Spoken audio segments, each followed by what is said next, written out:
What is happening, ladies and gentlemen? Welcome to the first of a double upload on this Thursday. We have career mode for you, and then we have the Road to Glory career mode later on. So make sure, if you're not already, you've clicked that notification bell so you can be notified whenever those videos go, in fact, live. So, first things first, don't know if you saw that news article right there. Van Dijk is now out for 2 months, sit on the sidelines for 2 months. Now, as you guys know, as this is going to be the final, little bit of time that we spend here at Brighton, might mean that he misses the next 2 months, but I'm not sure about, indefinitely, whether or not we're going to be able to use him properly anymore after that. So, we'll see what kind of time he gets back by, because by that point, depending on how things go, we could still either be in the Champions League, we might get knocked out, we might not be, everything could be there or going badly, to be fair. So, we'll see what's going to happen in regards to his return back to this side, whether or not that's going to be the final time we use him in this Brighton side or not. But the first game for you all to enjoy does come against, it comes against Swansea, away at Liberty Stadium. We've actually simmed against, it was Huddersfield in the Cup,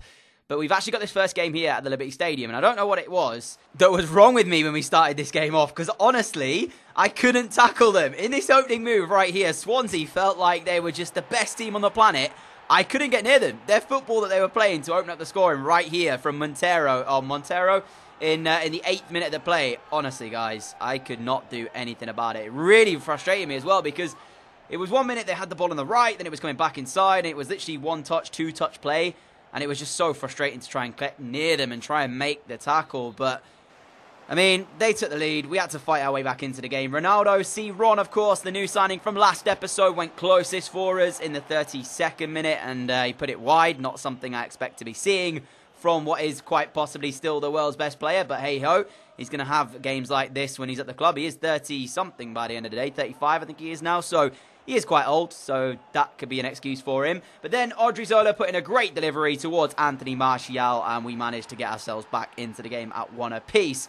Other than that early start, inside the first 10 minutes, where Montero scored the opening goal, they didn't really do too much else. It was just that really fast, good start they made that I was a little bit worried about this game.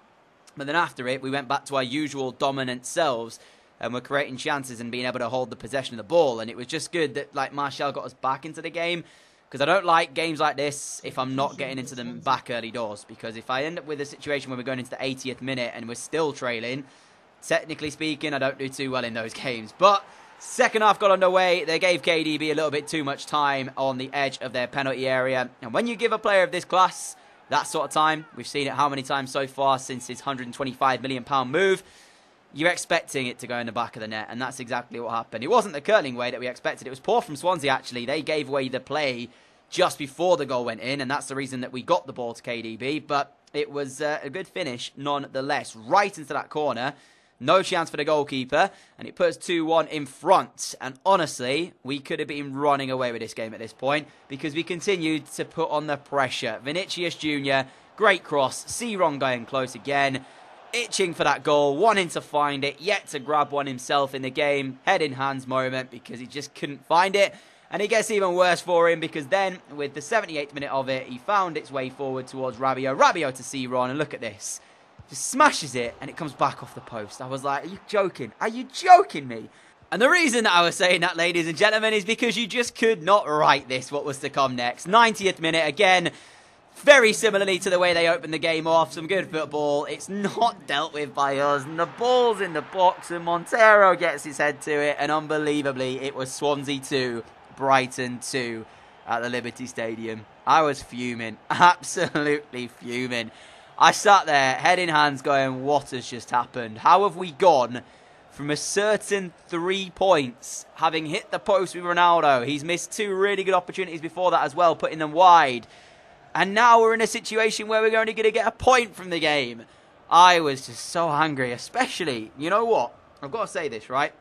I know he's still very young, but Frankie Brown, since we've given the captaincy to him, there's certain games where I feel like he should save stuff, and he just doesn't. I mean, I don't know what it is with him at the minute, but yeah, to say that that was a frustrating game would be an understatement. I mean, this one is the one I'm more thinking he should save. It's a good strike from Montero. He gets a lot behind it, but it's not completely in the corner, and I did feel very, very frustrated. So A 2-2 draw to kickstart the episode off. A point, unfortunately, is all we're going to get. After that, we had the second leg against Man United in the Carabao Cup semi-final, having already won the first leg away at Old Trafford 3-0. Felt we could sim this and go through, and that's exactly what happened. Kera scoring in the 89th minute to earn a 1-1 draw, making it 4-1 on aggregate, and meaning that we do book our place in the Carabao Cup final, so you do definitely still have a final to look forward to, even if it's not what we want to be playing in, the likes of the Champions League or those type of trophies. But it's still a Carabao Cup final. Obviously, we'll still put it as much as we can into that one. Try our hardest at winning it as much as we can, but at the same time, we've already won it once. So if we are to fall into a defeat in that one, I won't be too disheartened with that. So following that game, we were back into second. Spurs back into the top spot. It's a very close Premier League season this time around, and we faced Chelsea away at Stamford Bridge. A very strong lineup for them as well, with Hazard, Rodrigo, and Bale as the front three. It's going to be a difficult afternoon, I guess you could say. But KDB against his former club, we were hoping for something pretty spectacular. But actually, the spectacular came from Chelsea. I'll show you that in just a moment. And Ndombele, though, driving forward, finding Anthony Martial on the left-hand side. He came back inside on the right foot, looked to put it in the top corner, and unfortunately hit the crossbar. Now, this is where the moment of brilliance comes, and it is from Rodrigo for Chelsea. Look at this. Bale down the right-hand side. Puts the cross in. Again, it's poor. We head it back into the danger area. Flicks it over the head of Odriozola. And I mean, I wish I wasn't so butthurt at the time, because I wanted to give you guys more of a replay of this, but I skipped it because I was actually absolutely livid. Not only with myself, but the way we conceded that, because they headed back in. And I shouldn't have done, because that goal was something special from Rodrigo. He flicked it over the head of Odriozola and then managed to bicycle kick it into the back of the net. I wasn't quite sure actually what even happened on my screen. All I knew is it came from us being poor again. But then we got ourselves back into it with 12 minutes to go. Rabiot sending one goalwards and finding the bottom corner. And I'm just, again, so angry that I skipped that, because I should have let you guys see it more. I mean, you saw the actual skill in the finish itself, so at least you got to see the goal. But I should have shown you it in all its glory, because it was a spectacular finish from Rodrigo to give Chelsea the lead. And with the last few minutes of the game, Ronaldo gets inside of Dabo. He goes down under the challenge. There's a big shout of a dive in there as well. A lot of people split about this decision. Obviously, the Chelsea fans saying he's dove. Our fans saying that it's a clear penalty. Referee agreeing with us. Give it a yellow card to Dabo. I mean, you can see here, right, there is contact. But look at the way he goes down, Ronaldo, man. It's just kind of funny to see that. And, of course, the man to take it was going to be PENALDO. Can he send us 2-1 in front at Stamford Bridge? Take the 3 points. You bet yourself he can. Chelsea 1, Brighton 2. And there is the elusive celebration from Cristiano Ronaldo. Didn't score against Swansea it wasn't for the want of trying. But he did get one here against Chelsea, even if it was from the penalty spot, living up to that name of PENALDO. And there was the full-time whistle to confirm the 3 points as well. So it might have only been the draw against Swansea, but at least we got back to winning ways here at Stamford Bridge.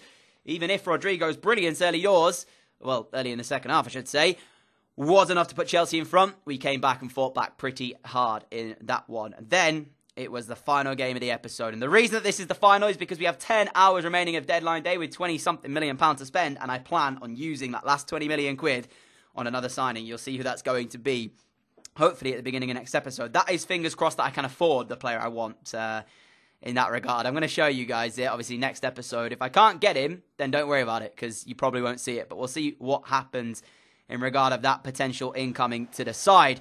What I will say is, Man United, I'm beginning to kind of get the knack against them. I don't know what it was. Obviously, last season being knocked out in the Champions League was disheartening. I hated that. Then losing to them at the start of the season. Since then, we've beaten them 3-0 away at Old Trafford. We drew them 1-1 in the return leg in the Carabao Cup. And then we took them on at the Amex and were 1-0 up inside 25 minutes. Noah Gordson's ball through to former Manchester United man Pereira. And he smashes into the top corner to make it 1-0. I was so glad with this finish here.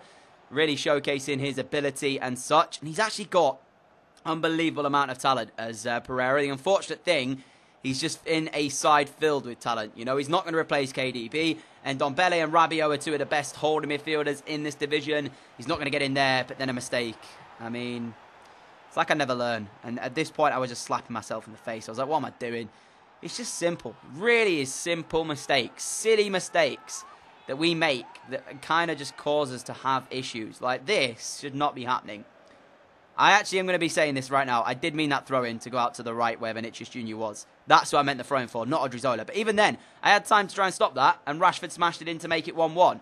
Man United's first chance, and they took it. Fair play to them. But I was unhappy with that. And when I am unhappy, generally speaking, I tend to actually play all right. So we actually got straight back into the front. Noah Gordson with a lovely curling finish to the other side of the goal this time from where Pereira gave us the lead. And that made it 2-1. 32 minutes gone. So in a game that really lacked any sincere quality in the opening half an hour, within the space of a few minutes, there was 2 goals in the space of 2 minutes, which was quite surprising, especially given the circumstances here. I expected more of a challenge from Man United, but it feels a little bit like they might be burnt out. Remember, they're also competing in the same amount that we are. You know, they don't have the biggest squad depth in the world. I know, obviously, when they lost Martial, they brought in El Shaarawy instead. That's not an ideal replacement. You know, you look at that and have to say it's poor business from Mourinho and his men, but at the same time, they've just been knocked out of the semi-final of the Carabao Cup. They're still in the Champions League. They're still in the FA Cup. So, like I said, there's a lot going on for Man United at the minute, and they did get themselves back on level terms, but the offside flag was raised. Now, I will say this. It wasn't offside, I didn't feel. I did actually take a look at it when I edited this footage back, just to see how close it actually was, and it was a very harsh offside decision given against them. Obviously, I was happy with it, because it meant that we didn't concede, but from Manchester United's standpoint, Mourinho in his post-match interview would come out and actually say that it was a really poor decision made by the officials. And I've got to say, if it was on my side and it had been given against us, I would actually have to agree with them. But ultimately, the offside flag went up and we did hold on to the 2-1 win, securing us another 3 points and moving us back into the top spot in the Premier League. It is us and Spurs fighting neck and neck currently for that title. I mean, it has been pretty much for the last 3 seasons or something. I think they won it in Season 1. We then obviously came back in Season 2, and this obviously is Season 3.